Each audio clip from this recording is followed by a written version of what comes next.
बागेश्वर धाम के पीठाधीश पंडित धीरेन्द्र कृष्ण शास्त्री मुंबई में हैं। बागेश्वर सरकार ने मुंबई में युद्ध का ऐलान कर दिया। युद्ध हिंदू राष्ट्र के लिए। फरवरी के महीने में बागेश्वर धाम में हिंदू राष्ट्र के लिए महायज्ञ आहूत किया गया और अब मुंबई में महायज्ञ आहूत करने का संकल्प लिया गया। यहाँ पर बहुत जल्दी महाराष्ट्र में यज्ञ का झंडा गाड़ेंगे। 2 दिन उन्होंने मुंबई में दरबार लगाया, भक्तों के पर्चे निकाले। आज बागेश्वर सरकार मुंबई के पास ठाणे के भिवंडी में बाबा बागेश्वर के बड़े मंदिर में भूमि पूजन में शामिल हुए। विधिवत मंत्रोच्चार के साथ बागेश्वर बालाजी के मंदिर के लिए उन्होंने पूजा अर्चना की।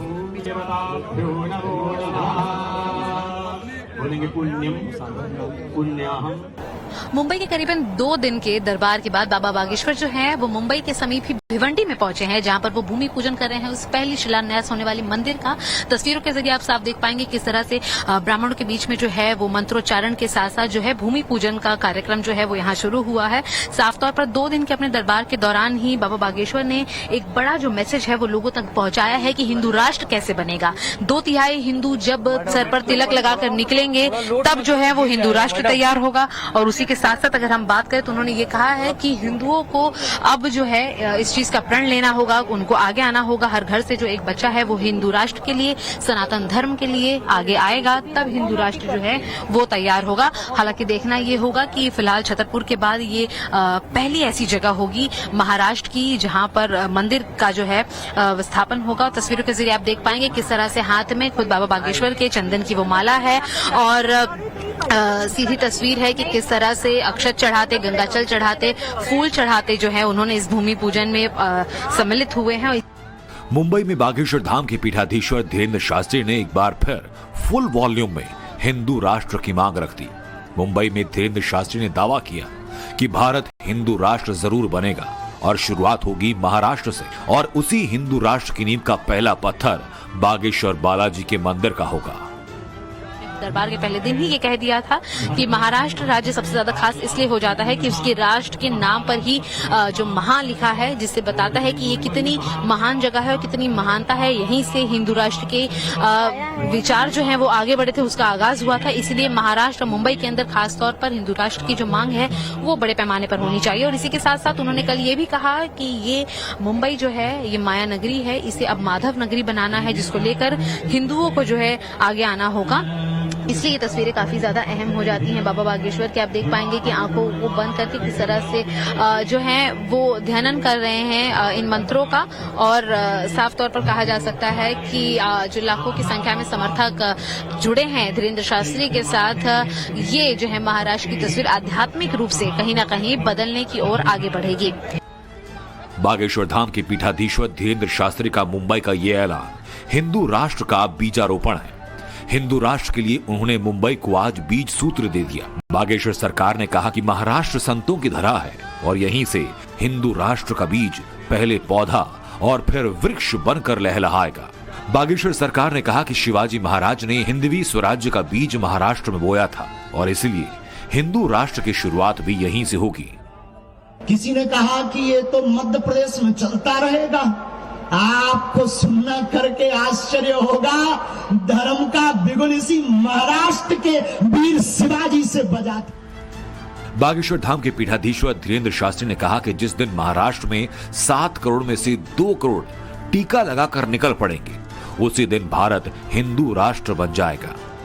7 करोड़ हिंदुओं में जिस दिन 2 करोड़ हिंदू ऑफिस जाते समय मेट्रो में, ट्रेन में, बस में, अपनी गाड़ी में माथे पर टीका लगाकर निकलने लगेंगे, उसी दिन भारत हिंदू राष्ट्र की ओर बढ़ जाएगा। मुंबई में बागेश्वर सरकार ने अपने दरबार में फिर वही बातें दोहराई जो अपने हर दरबार में कहते हैं। बाबा ने सनातन की बात की, हिंदू राष्ट्र के निर्माण की बात की। मुंबई दरबार में बागेश्वर सरकार ने एक और बात कही कि मुंबई को माधव नगरी बनाना है। मुंबई के पागलों, तुम लोग कहते हो ये माया नगरी है, अब हम कहते हैं इसको माधव नगरी बनाना है।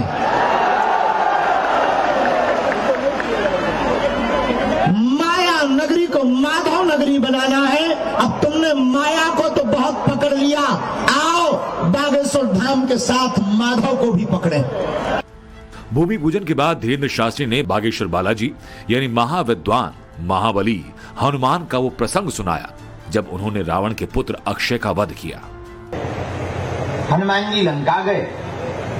लंका में रावण की बुद्धि खराब हो गई।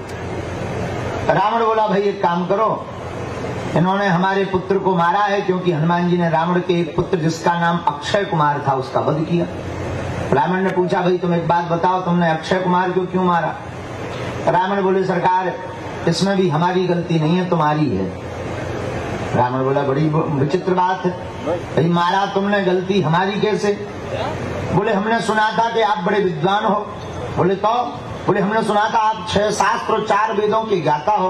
रावण बोले, तो? हनुमान जी बोले, हमने सोचा जब कोई इतना विद्वान व्यक्ति होगा तो अपने पुत्र का नाम सोच समझ करके रखेगा, क्योंकि पुत्र का नाम है अक्षय, जिसका कभी न हो क्षय, उसी का नाम अक्षय। हनुमान जी बोले, जहां हमने सुना अक्षय आया है, रावण का बेटा है, तो सोचा कि जो है रावण ने सोच समझ करके नाम रखा होगा, उसे एक मुक्का से ट्राई करो, इतना ही में बेटा बन गए। 1 साल में मुंबई के पास भिवंडी में बागेश्वर बालाजी का मंदिर तैयार हो जाएगा। बागेश्वर सरकार ने मुंबई में राम राज्य के संकल्प का जिक्र किया, उस राम राज्य का जिसके जरिए भारत विश्व गुरु बनेगा। हनुमान जी के संकल्पों को पूरा करो। उनका संकल्प है घर घर राम, और हमारा संकल्प है राम राज्य। उन्होंने कहा राम राज्य से क्या होगा? हमने कहा राम राज्य से जातिवाद भारत का मिटेगा, राम राज्य से भारत में हिंदुओं की एकता होगी, राम राज्य से भारत समृद्ध होगा, और राम राज्य की कल्पना से हमारा भारत पुनः विश्व गुरु कहलाएगा। बागेश्वर सरकार ने मुंबई से विरोधियों को चैलेंज किया और कहा कि वो चुनौतियों से घबराते नहीं, लेकिन अब टेस्ट देंगे तो शर्तों के साथ। शर्त जीते तो टेस्ट लेने वाले को साल भर तक बागेश्वर धाम में चेला बनाकर रखेंगे। मुंबई से शिवानी मिश्रा के साथ bureau report, times now Navbharat.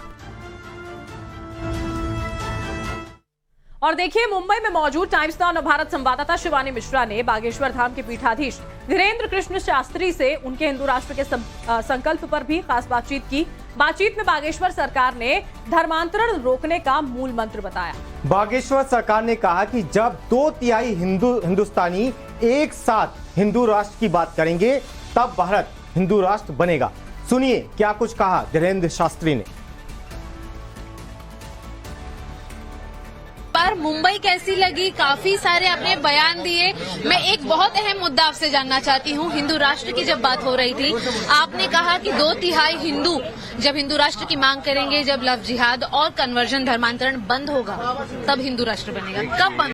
हमने ये कहा, मुंबई एक अद्भुत शहर है, महाराष्ट्र संतों की भूमि है, भक्तों की नगरी है, और यूं मानिए कि महाराष्ट्र हमको अपना लगता है और हम महाराष्ट्र को अपना गौरव मानते हैं। दूसरी बात, हिंदू राष्ट्र बनने से लव जिहाद कन्वर्जन रुकेगा, उसके लिए हिंदू राष्ट्र की परिकल्पना हमारी है और बहुत जरूरी है। 2/3 बहुमत जब हिंदू राष्ट्र के लिए लोग तैयार होंगे तो फिर 124-25 बार से ज्यादा संविधान में संशोधन हो चुका है, एक बार हिंदू राष्ट्र के लिए हो सकता है। धन्यवाद। चलिए बढ़ते हैं आगे और बात भारत जापान दोस्ती की करते हैं। जापान के प्रधानमंत्री फूमियो किशिदा 2 दिनों के भारत दौरे पर हैं और आज जापानी पीएम किशिदा सबसे पहले राजघाट गए, जहां बापू की समाधि पर उन्होंने फूल माला चढ़ाई। विजिटर बुक पर उन्होंने संदेश भी लिखा। इसके बाद पीएम किशिदा और पीएम मोदी के बीच मुलाकात हुई। मुलाकात के बाद दोनों नेता हैदराबाद हाउस गए, जहां साझा बयान दिया। दोनों देशों के बीच सुरक्षा, व्यापार, निवेश और टेक्नोलॉजी सहित कई मुद्दों पर चर्चा हुई। और देखिए, इसके बाद पीएम मोदी और पीएम किशिदा बुद्धा जयंती पार्क पहुंचे। दोनों नेताओं ने पार्क में बाल बोधि वृक्ष के दर्शन किए, बोधि वृक्ष के सामने शीश झुकाया और पुष्प भी अर्पित किए। इस दौरान जापानी पीएम किशिदा प्रधानमंत्री मोदी के साथ गोलगप्पे खाते और आम पन्ना पीते नजर आए। दोनों नेताओं ने पार्क में बैठकर चाय की चुस्की भी ली, काफी देर तक बात भी की।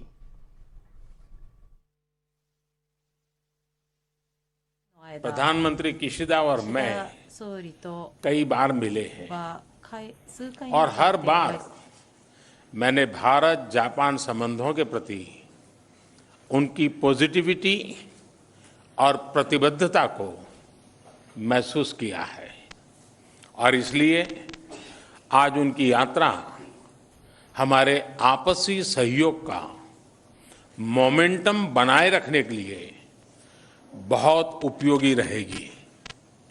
फ्रेंड्स, आज की हमारी मुलाकात एक और कारण से भी विशेष है। इस साल भारत G20 की अध्यक्षता कर रहा है और जापान G7 की, और इसलिए अपनी अपनी प्राथमिकताओं और हितों पर साथ मिलकर काम करने का यह उत्तम अवसर है।